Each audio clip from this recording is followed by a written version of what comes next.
Hello everyone, I am Rashi Prabha and welcome to our YouTube channel Combined CS The Extra Step. In this video, again we are going to discuss one of the question from UGC NET December 2024. So we are continuing the series of December 2024 examination. तो video के साथ channel के साथ बने रहिए because किसी भी competitive examination को क्वालिफाई करने के लिए उसके प्रीवियस ईयर क्वेश्चन को सॉल्व करना बहुत ही इंपॉर्टेंट है। अपने एनालिसिस करना जरूरी है कि आप किस वजह से आपका प्रीवियस एग्जामिनेशन क्वालिफाई नहीं हुआ। So now in the examination this is the trend कि आपको एमसीक्यू बेस्ड क्वेश्चन आता है जिसको आपको क्विकली सॉल्व करना होता है because out of 180 minutes you are having 150 questions. तो time management is very important to qualify UGC NET examination. Now मैं यहाँ पे आपको बताती हूँ कम समय में कैसे आप इन क्वेश्चंस को क्विकली अटेम्प्ट कर सकते हैं। ठीक है, तो कई सारे स्टूडेंट होंगे देखेंगे मैंने तो नॉर्मल फॉर्म्स नहीं पढ़ा है, मैं कैसे सॉल्व करूँ, फिफ्थ नॉर्मल फॉर्म नहीं पढ़ा है, कैसे सॉल्व करूँ। तो कैसे सॉल्व करेंगे, एटलीस्ट बेसिक तो पता है what is SQL, structured query language. Again इसका फुल फॉर्म पता होना चाहिए बिकॉज किसी किसी एग्जामिनेशन में आपको ये फुल फॉर्म पूछ लेते हैं, स्ट्रक्चर्ड क्वेरी लैंग्वेज, करेक्ट। सो स्ट्रक्चर्ड क्वेरी लैंग्वेज को आप मैच कर लीजिए, जरूरी नहीं है आप ए का ऐसे मैच करिए और इस ऑप्शंस को देखिए, बिल्कुल भी नहीं। जिधर से आपको इजी लगता है उधर से उठा लीजिए, either from the list one और लिस्ट टू। सबसे आसान तरीके से और सिंपल भाषा में मैं आपको समझा रही हूँ। क्वेश्चंस को क्वेश्चन की तरीके से देखेंगे तो नहीं सॉल्व होगा, डिफिकल्ट होगा। आप ये देखिए किसी भी डिफिकल्ट क्वेश्चन को किस तरीके से आप इजी वे में सॉल्व कर सकते हैं। मुझे लिस्ट वन का नहीं समझ में आया, मैं लिस्ट टू में चली गई। मुझे यहाँ पे समझ में आ रहा है एसक्यूएल, फिर मैं इस एसक्यूएल को इस थर्ड को किससे मैच करूंगी। क्या ये नॉर्मल फॉर्म से रिलेटेड है? नहीं। क्या ये लास्ट अपडेट से रिलेटेड है? नहीं। क्या ये डिक्शनरी एक्सेस कंट्रोल है? नहीं। क्या ये डीएमएल है? That is full form of DML. तो क्वेश्चन को लेंदी बनाने के लिए डीएमएल नहीं लिख के उन्होंने डेटा मैनिपुलेशन लैंग्वेज लिखा है ताकि बच्चे इसको भी पढ़ने में टाइम लगाए। तो क्या आपको समझ में आया कि जो डी का ऑप्शन है वो थ्री है। अब अगर एक क्वेश्चन आपको समझ में आ गया, out of all the four option एक ऑप्शन समझ में आया, सबसे पहले एग्जामिनेशन में ये दोनों इलिमिनेट कर लीजिएगा। कुछ ऐसे बच्चे होते हैं जो लास्ट मिनट में टक टक टक टक मारते हैं, वो उन बच्चों के लिए है कि अगर आप लास्ट मिनट में टिक टिक भी मार रहे हैं, कोई भी ऑप्शन मार रहे हैं, तो एटलीस्ट इतना तो कॉमन सेंस होना चाहिए कि थर्ड फोर आप सेलेक्ट नहीं करेंगे। ये पहली बात हो गई। दूसरी बात ये हो गई, और आसान तरीके से समझा देती हूँ। अगर आपने ये मैच कर लिया कि डी का थ्री है तो अब ऑप्शंस देख लो, सी का फोर है, मतलब सी को पढ़ने की भी जरूरत नहीं है, इस पे बिल्कुल भी टाइम लगाने की जरूरत नहीं है। So security is what, access control, कि मैं अपने घर में ताला चाबी लगाई हूँ, मैंने एक लॉक लगाया है, अगर आपको चाबी दूंगी तो ही आप मेरे दरवाजे से अंदर आएंगे। तो that is how I have maintain a security at my home. Similarly, if I want to access the database, I cannot access the database because there are lots of security concern. So that is known as your DAT. Okay, तो again ये full form important हो गया। तो अब आपको क्या देखना है, आपको सिर्फ ए ऑप्शन को और बी ऑप्शन को मैच करना है। तो अगर आपने बेसिक भी पढ़ा है डेटाबेस का तो आपको पता होना चाहिए दिस इज नॉर्मल फॉर्म। और अरे ये तो यहाँ पे नाम भी सेम है ना, नॉर्मल फॉर्म नॉर्मल फॉर्म। तो ए का करेक्ट आंसर क्या हो जाएगा, टू। आपको बिल्कुल भी यहाँ पे जानने की जरूरत नहीं थी कि फिफ्थ नॉर्मल फॉर्म क्या है क्या नहीं है। ठीक है, बिकॉज नॉर्मल फॉर्म अगर यहाँ पे दिया है तो यहाँ पे भी फिफ्थ नॉर्मल फॉर्म है, तो ए का क्या मैच हो जाएगा, two. So that is the answer. तो पूरे क्वेश्चन को पढ़ने की, पूरे ऑप्शंस को देखने की जरूरत नहीं होती है। जितना आपको पढ़ के क्विकली ऑप्शंस मिल जाए उस ऑप्शंस को आप टिक मारेंगे और एग्जाम में आगे बढ़ जाएंगे। Time management is the key to success to qualify any competitive examination. Make कर लीजिए, नोट बना लीजिए, दोबारा इस वीडियो को रिमाइंड करके देख लीजिएगा किस तरीके से क्वेश्चन को सॉल्व करना है, वो मैं आपको यहाँ पे सिखा रही हूँ।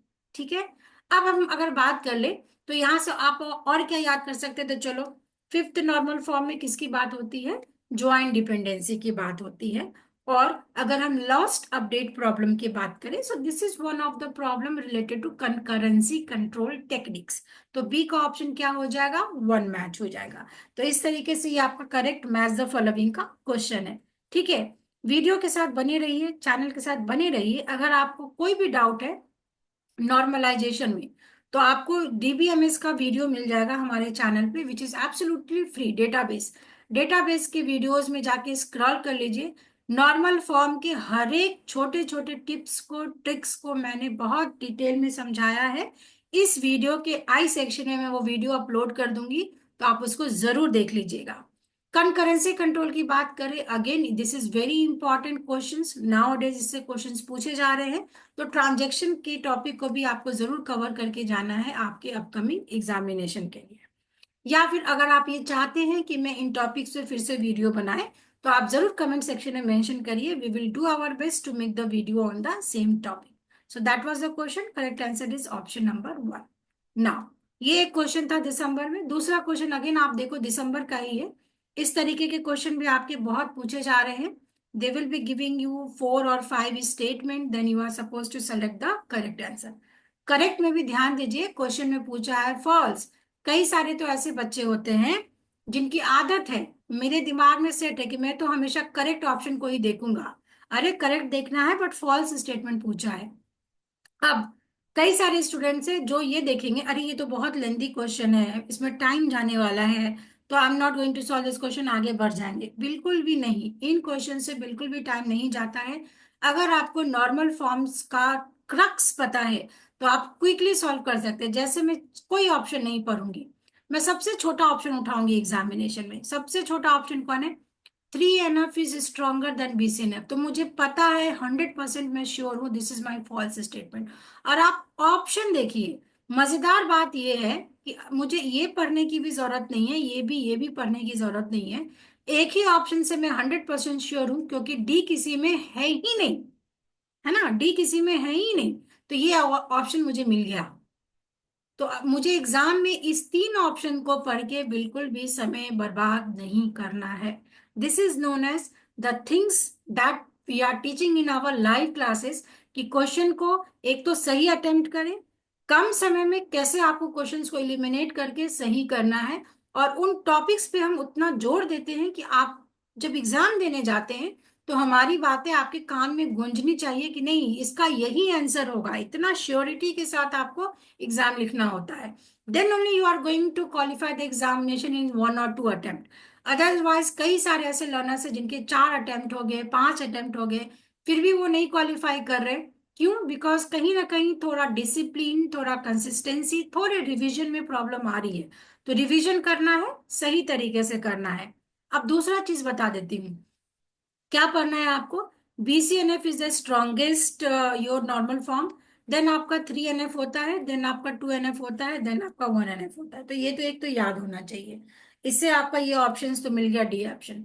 अब आप जो नोटबुक मेंटेन करते हैं, तो आप याद रखेंगे ABC आपका यहाँ से ट्रू ऑप्शन है for your next examination. Because अभी मैं आपको दिखाने वाली हूँ, ये क्वेश्चन हर बार गेट में पूछते हैं, हर बार ऐसे क्वेश्चंस इसरो में पूछते हैं, and so on. So all the key relation is always in BCNF since it has no functional dependency. अगर कोई फंक्शनल डिपेंडेंसी नहीं हो, तो आप उसको बोलते हैं BCNF। So this statement is true. A relation is not in 4NF due to non-trivial multi-value dependency. It is multi-value dependency must be decomposed to convert it into set of relation in 4NF. तो आपके कोई भी dependency नहीं होना चाहिए, आप इतना याद रखें। किसी भी नॉर्मल फॉर्म में किसी भी तरीके का डिपेंडेंसी नहीं होना चाहिए।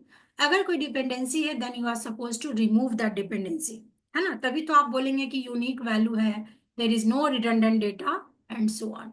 सो जो आपका multi value dependency, it is related to 4NF। The decomposition remove the, yes, decomposition is one of the topic that we used to study while we are making the normal forms। तो हम decompose करते हैं so that कि हम redundancy को reduce करें। जैसे आप यहाँ पे लिख दिए ABBCD, है ना, ये मैंने एक फंक्शनल डिपेंडेंसी बना दिया। अब आप देखो, बी लेफ्ट हैंड साइड में भी है, बी राइट हैंड साइड में भी है, तो क्यों चाहिए? इसको आप रिड्यूस कर सकते हैं। So that is the decomposition thing. Okay, so this was the correct answer for NET examination. Now see again, this is the last minute revision notes जो हम अपने लाइव क्लासेस में आपको देते हैं, if you will enroll for our classes. So जो भी पढ़ा आपने उसका एक नोट्स बना लीजिए। Domain constraint, so it is applied to each tuple, जब आपका यूनिक वैल्यू होना चाहिए। Entity constraint, it means no primary key value can be null. Again यहाँ पे प्राइमरी की क्या होता है? फॉरेन की क्या होता है, यूनिक की क्या होता है, ऑल्टरनेट की क्या होता है, सारे कीज आपको मालूम होना चाहिए। इन शॉर्ट अगर मैं बात करूं, 1NF कैसे आप फाइंड करेंगे, सिंगल वैल्यू एट्रीब्यूट या एटॉमिक होना चाहिए, कोई भी मल्टी वैल्यू एट्रीब्यूट नहीं होना चाहिए, कोई भी कंपोजिट एट्रीब्यूट नहीं होना चाहिए, कोई भी दो रो आपके आइडेंटिकल नहीं होना चाहिए, सब कुछ एटॉमिक होना चाहिए। कई सारे ऐसे लर्नर होंगे, they don't be having the idea of multi value attribute and composite attribute. तो जरूर डेटाबेस मैनेजमेंट के फ्री वीडियोस को चेकआउट कर लीजिएगा हमारे यूट्यूब चैनल पे। They are very easy concepts related to entity relationship diagram. And again वो question पूछता है एग्जामिनेशन में, तो आपको वो एट्रीब्यूट जरूर करके जाने हैं। अब देखिए जून में भी पूछा है आपको, ये जो मैंने रेड मार्क किया है, they all are the previous year question. 2NF में बेसिकली आप याद रखेंगे कोई पार्शियल डिपेंडेंसी नहीं होना चाहिए। 3NF की बात करें, कोई ट्रांजिटिव डिपेंडेंसी नहीं होना चाहिए। BCNF की बात करें तो ये हमेशा डिपेंडेंसी को प्रिजर्व करता है। 4NF की बात करें, कोई मल्टी देखिए which is multi value dependency अभी बताया। और 5NF अगेन अभी के वीडियो में बताया, कोई ज्वाइंट डिपेंडेंसी नहीं होना चाहिए। तो ये कुछ कीवर्ड्स हैं जो आपको याद होना चाहिए एग्जामिनेशन में। Just check it out, see that was the question. Normal form joint dependency which is related to fifth normal form, है ना। एंड आपका multi value dependency which is related to 4NF form. तो इस तरीके से आपके पास एक नोट्स होने चाहिए। इसके अलावा अगर आप देखेंगे, जैसे ये कुछ स्टेटमेंट है, ये कुछ स्टेटमेंट है, again this all are the previous year question of various examination, so that you are suppose to know. ये अलग अलग स्टेटमेंट्स है 2NF के बारे में, 3NF के बारे में और BCNF के बारे में। जैसे नॉन की एट्रीब्यूट डिपेंडेंट ऑन की एट्रीब्यूट। अब अगर पार्शियल डिपेंडेंसी पहले आपको पता होना चाहिए क्या है, अगर नहीं पता तो ये स्टेटमेंट नहीं समझेगा। अगेन कंपोजिट की क्या है, उससे रिलेटेड ये आपका स्टेटमेंट है।